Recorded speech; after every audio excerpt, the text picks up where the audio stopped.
రంగానికి ప్రత్యేక నిధులు కేటాయిస్తామని ఏపీ ఆర్థిక శాఖ మంత్రి యనమల రామకృష్ణుడు తెలిపారు. సిఐఐ సదస్సుతో పెట్టుబడులు భారీగా వస్తున్నాయంటున్న యనమలతో మా ప్రతినిధి అనురాధ ఫేస్ టు ఫేస్.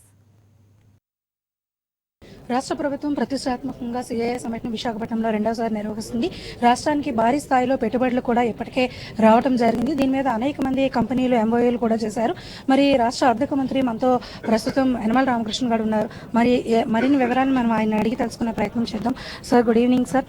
ఈ సిఐఐ సమ్మిట్ రెండోసారి విశాఖపట్నంలో ప్రతిష్టాత్మకంగా నిర్వహిస్తున్నాం. అసలు ఇప్పటిదాకా వచ్చిన డెవలప్మెంట్స్ మీద ఎలాంటి గ్రోత్ని మనం తీసుకోవాలి? ఓకే, కిందటిసారికి ఇప్పటికీ కూడా చాలా డిఫరెన్స్ కనిపిస్తూ ఉంది. ఇన్వెస్టర్స్ లాస్ట్ టైం కూడా వచ్చారు, దాదాపు 4,68,000 కోట్ల రూపాయలు. అయితే ఈసారి అంతకంటే మోర్ దాన్ డబుల్ వస్తున్నారు. ఇప్పుడు ఎంచేతంటే మన ఆంధ్రప్రదేశ్ ఒక రకంలో భారతదేశంలో ఒక అట్రాక్టివ్ సెంటర్ అయిపోయింది. ఇది ఎంచేత మొదటి నుంచి మేము కూడా చెప్తూ ఉన్నాం, ఇది ఇన్వెస్ట్మెంట్ డెస్టినేషన్గా తయారవ్వాలి ఆంధ్రప్రదేశ్ అని. దానికి ముఖ్యమంత్రి గారు చేస్తున్నటువంటి కృషి కానీ, ప్రభుత్వం చేస్తున్నటువంటి ప్రయత్నాలు కానీ ఫలిస్తూ ఉన్నాయి. ఏం చేతంటే ఈ రోజున ఆస్ట్రేలియా నుంచి వచ్చారు, దాదాపు 50 దేశాల నుంచి వచ్చారు, యుఏ నుంచి వచ్చారు.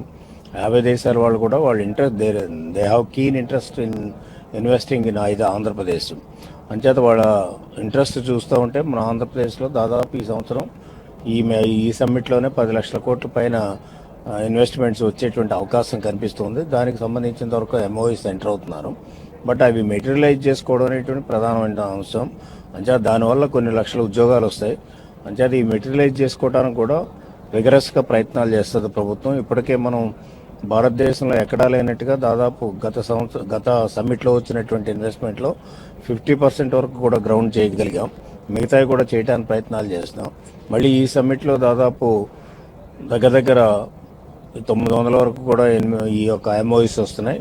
ఇవన్నీ కూడా మనం ట్రై చేసుకుని ఇన్వెస్ట్మెంట్ కానీ గ్రౌండ్ అయినట్లయితే మన రాష్ట్రం బ్రహ్మాండంగా ఉద్యోగాలు రావడానికి అవకాశం ఉంటుంది.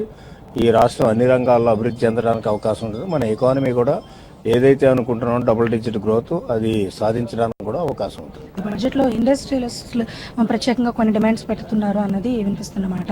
అంటే మనం బడ్జెట్ ఎలొకేషన్స్ ఎలా చేద్దాం? అట్లా ఎలొకేషన్ ఏముందో ఏం చేద్దంటే జిఎస్టీ జూలై 1 నుంచి వచ్చినప్పుడు జిఎస్టీలో ట్యాక్స్ ఇన్సెంటివ్స్ అనేది ఉండవు. భారతదేశంలోనే ఉండవు, మన దగ్గర కూడా కాదు. అంటే కేంద్ర ప్రభుత్వం ఇవ్వదు, మనం ఇవ్వము. ఒకవేళ ఏదైనా ఇండస్ట్రియల్గా ప్రమోషన్కి మనం పెట్టాలనుకున్నప్పుడు బడ్జెట్లో సెపరేట్గా పెడతాం.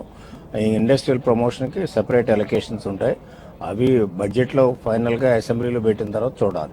ఏదైతే పెట్టుబడులు ఉన్నాయో వీటిలన్నింటినీ బిల్డప్ చేసి మనం వృద్ధి రేటును కూడా పెంచుకునే విధంగా వెళ్తున్నాం. అలాగే బడ్జెట్ ఎలొకేషన్స్ కూడా మేము పరిశీలిస్తున్నాం. బడ్జెట్ ఎలొకేషన్స్లో కూడా పారిశ్రామిక రంగానికి పెద్దపీట వేస్తామని చెప్పేసి తెలియజేయడం జరుగుతుంది. మరి ఏది ఏమైనా రాష్ట్రాన్ని సమగ్ర అభివృద్ధి చేసేందుకు మేమైతే అభివృద్ధి వైపు అడుగులు వేస్తున్నామని చెప్పేసి తెలియజేయడం జరిగింది. వీడియో జర్నలిస్ట్ నరేష్తో అనురాధ, హెచ్ఎం టీవీ, విశాఖ.